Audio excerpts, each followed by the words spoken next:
All right, let's keep going.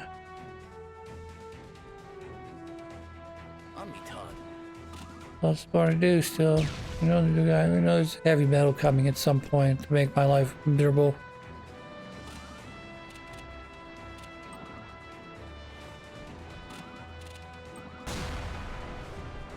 Okay.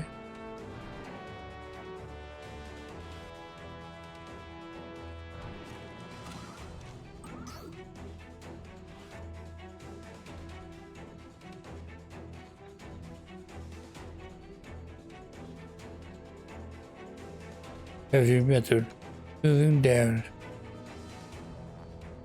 Keep him out of the range of stuff though if I can. Sometimes you gotta roll a high 6. Sometimes you do have to roll a high 6. Sometimes you just have to roll a normal 7 and you win. Yay. Bump, bump.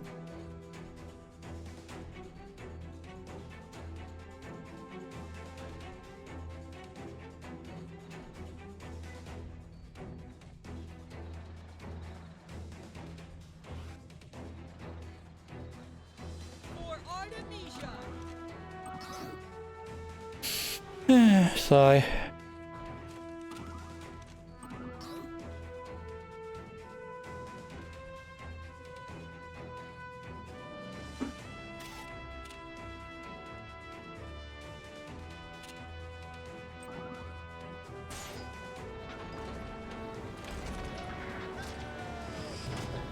All right, just the super duper right now.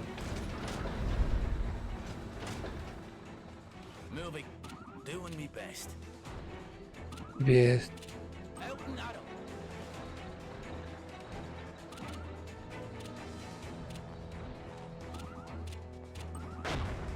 I love the smell of napalm in the morning.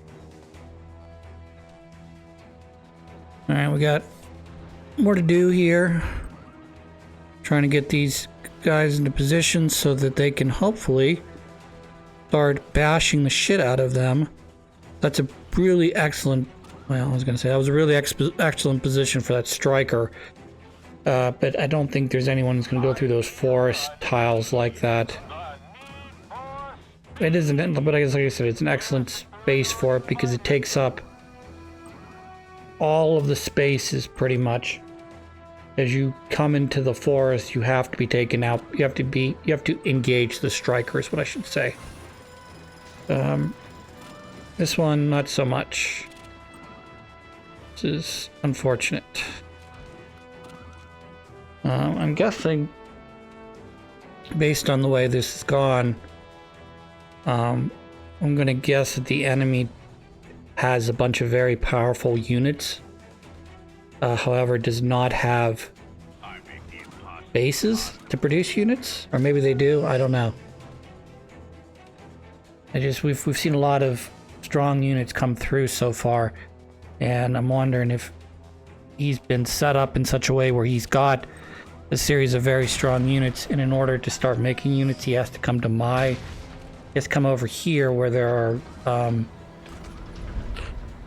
do you call them, factories. And without the factories, they're not going to be able. I mean, look at it. You have a giant metal next to another giant metal. Oh my goodness.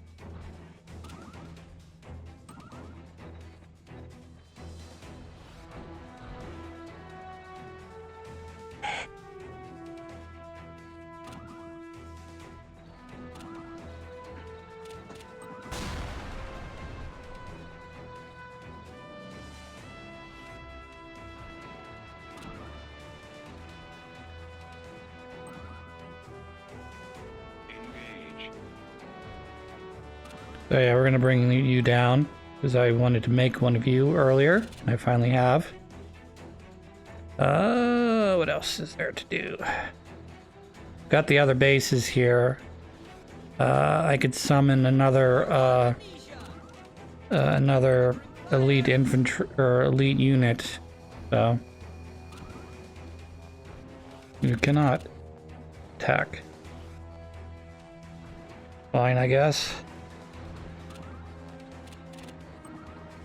Good. You can't win a war by singing. Lock out. And then let's get some helicopters and or metals going.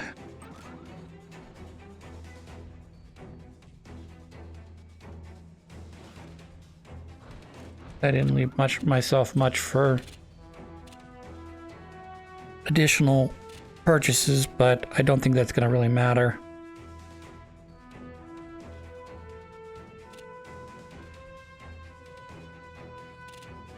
I mean, I gave myself enough for scouts and regular units. I make the impossible possible.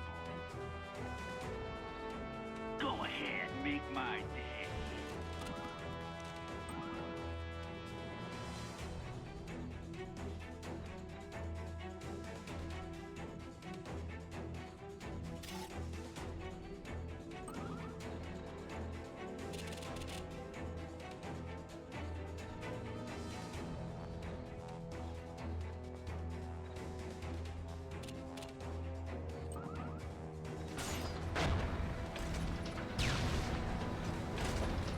That's great. Kill everything in the center here. Go ahead, make my day. Kicking Deploy anything I want. How about a nice heavy tank? Deploy right here where I can now see.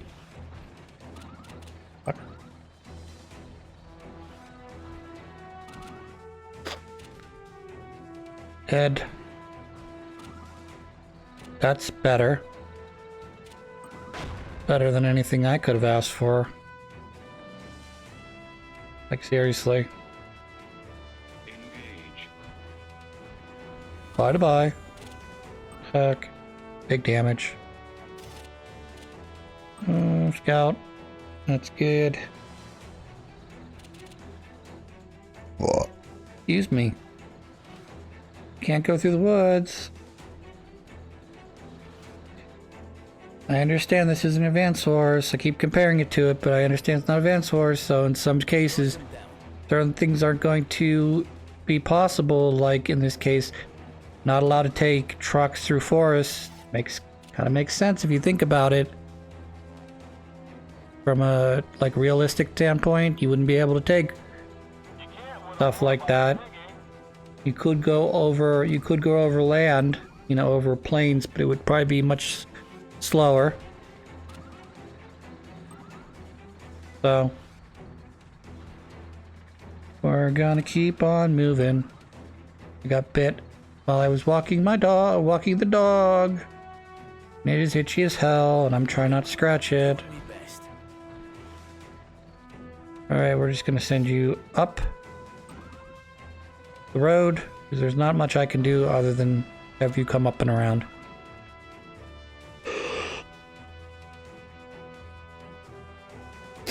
You know, if I want to keep moving them down, is what I mean. Hooray!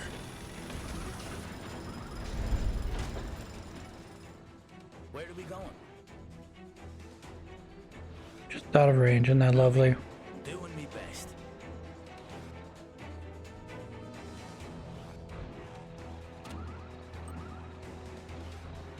You, however, are not. Missiles away.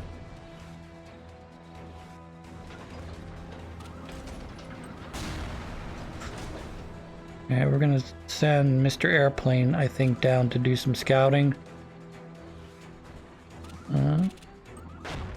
And then also probably pick up this research facility. Go ahead, make my day.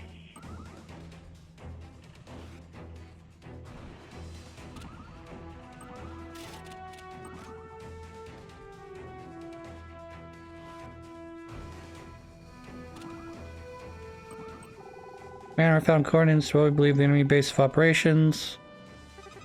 An army's in mountains, how could it possibly be there?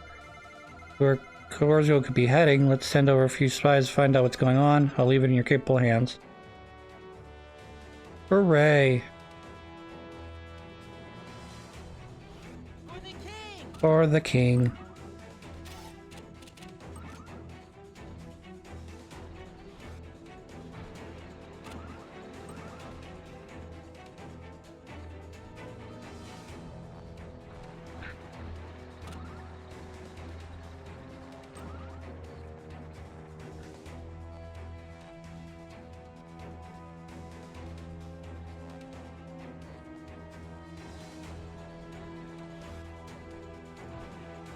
And like I said, we're just going to move them up and around because I want to get them slowly but surely around the circle here so they can make it down here to the bottom.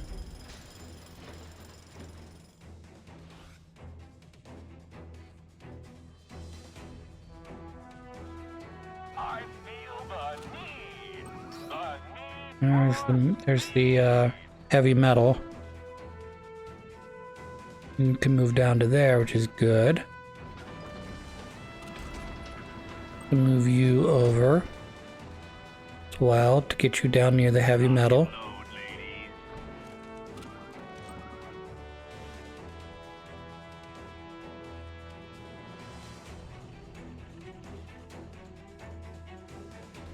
I need to move you though.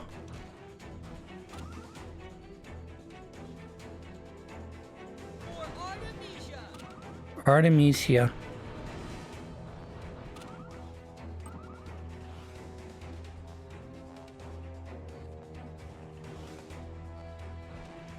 This is no time for standing around. I agree, there is no time for standing around. There's only time for us to continue playing this game. Hopefully Miss Doggo gives me enough time to record this, for she has been very impatient as of late.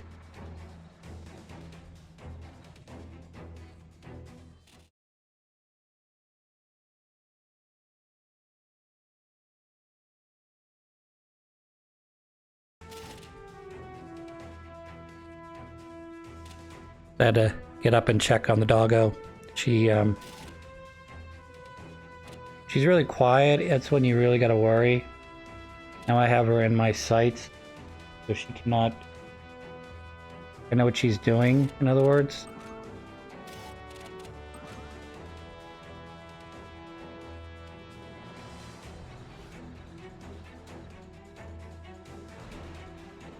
We went for. The path least traveled. We've gone for 3 walks already today. We went for one at 7 when we woke up. Came back, ate breakfast. Okay. I went on another walk sometime between 10 and 11. And then another one between 2 and 3 o'clock.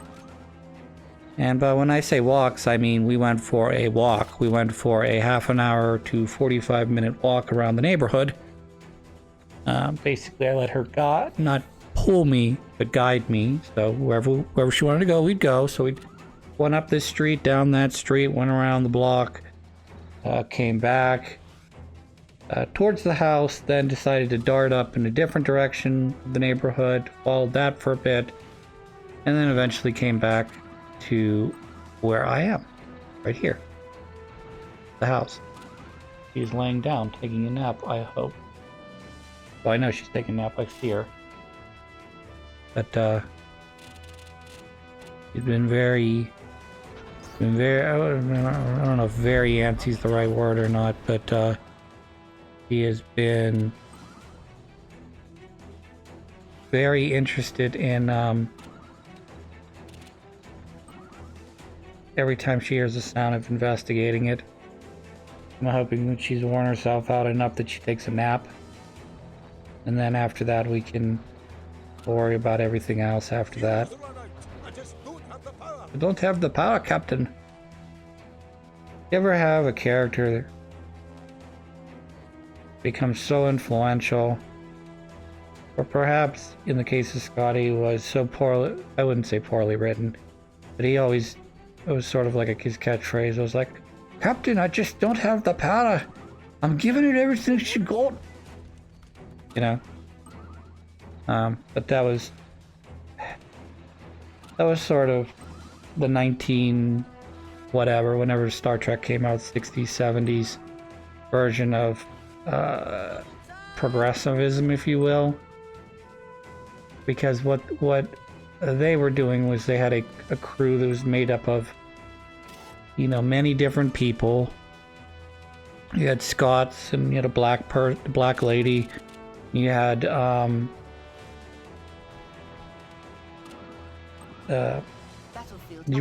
guy, I can't remember his name, top of my head. He's got a very unique way of speaking. Oh my, yes, George Takei. There it is. You know, he's Asian. You know, and then, like I said, you've got other people. You've got, you know, people that are maybe a little bit more quote unquote normal. You know, the doctor was always sort of seemed like he was pissed off about something. And then, of course, if he didn't kind of get the hint at this point, we're also going to add in Leonard Nimoy, who played Spock, who was essentially a human-esque looking alien from another culture, Vulcan culture. And they're all working together on the ship to make it work, you know. So, as innocuous as that may seem nowadays, that was, I guess, a very sort of progressive statement. I don't know if progressive is the right word. It was designed to basically show that in the future all people and races are working together. And in a way, we've kind of gotten to that point. I say kind of because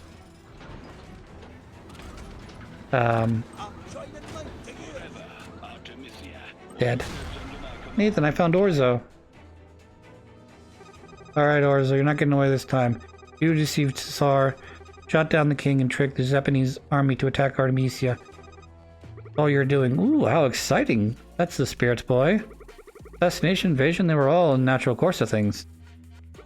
I was just giving a humble hand to a couple of certain countries who wishes needed fulfilled.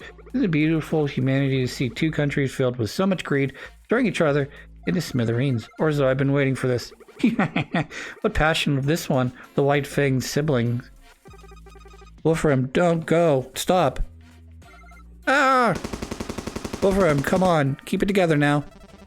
Shoot. Master orders. Orders Emmy. Dante, no, you too? Who are you? Dante, snap out of his Nathan. We're searching for Colonel Lindbergh. You, Lindbergh, must bring about Master Orzo's world peace. Dante, you're talking nonsense. Orzo's brainwashed you. Even a man with a will as strong as your own, with a strong sense of justice, has his mind taken over by Orzo. Silent enemy of Master Orzo is enemy of mine. Dante, put down your gun. Wolfram, no. Wolfram, you're right. Nathan. Wolfram, you okay? I'm going to get help. Take him out, Nathan. Don't talk. My big brother, who was on Orzo's plan as a mercenary, was able to chase him down during the Battle of Zelzer, but I've now failed him. All I've ever done is fail. All I've been doing this whole time was for nothing. Everything was meaningless. Aw, that's sad. Nathan, that's right, isn't it? Don't speak, okay? Live. You can think about all you want afterwards. Nathan, you and I are from the very beginning been fighting different enemies for different reasons. Nathan, you were fighting for your country's peace and freedom. That's never been me. As a mercenary, I fought for money. I fought to protect my family.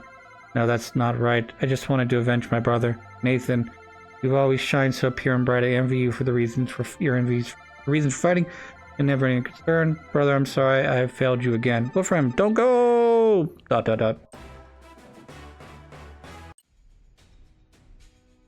Alright.